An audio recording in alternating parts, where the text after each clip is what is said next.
majority of the season and the majority of the games that we've won. I feel like it's in the high 20s and getting into the 30s. So just the way that the ball just continues to find the open guy, it's very contagious playing that way. You guys are in a conference now with a ton of just parity, I guess. I think coming into the game today, the top 10 teams were split by 4 games. I mean, how conscious are you of that? And what's it say about just the depth of the conference and how competitive it is? I mean, you see it, but for us, it's continue to worry about, we do 5-game seasons, so see how we measure up after every 5 games. But I mean, the West has historically been a good conference. I mean, you know that every game matters when you're thinking about seeding. Yeah, DeAaron, it seemed like when Coach Mike came in, he challenged you on the defensive end. Do you feel like what we've seen so far is your kind of individual defensive potential being actualized?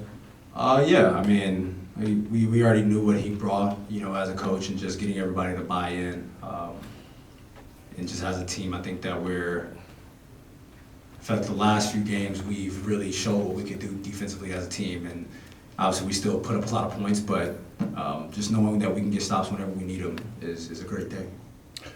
I'm a little late getting here. I don't know if this question's been asked, but I'll ask you anyway.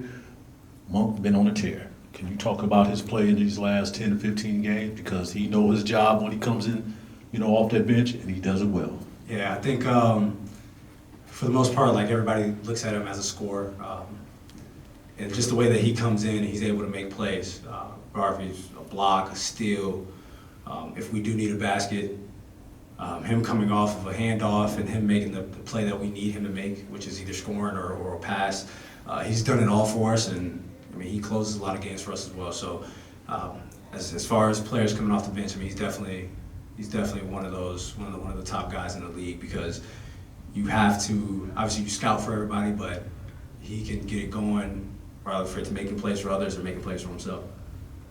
DeAaron, how nice is it that you have sort of these guys in the second unit that are finding their niche with the team? Davion on the defensive side, KZ, even Trey Lyles and Chimezie, not just the big scorer guys, but the guys that are doing the other stuff.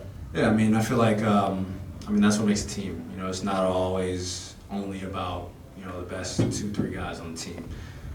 Whenever you have guys that come in, and even if guys haven't played for a while and they come in and they know exactly what they need to do, I mean, that's part of just being a professional. You don't go out and you don't play outside of yourself. You go in there, you do what you know you can do, you do what the coach is asking you to do, and you do what the players expect you to do. Appreciate it. Thanks, everyone. Thank you. Thanks, man.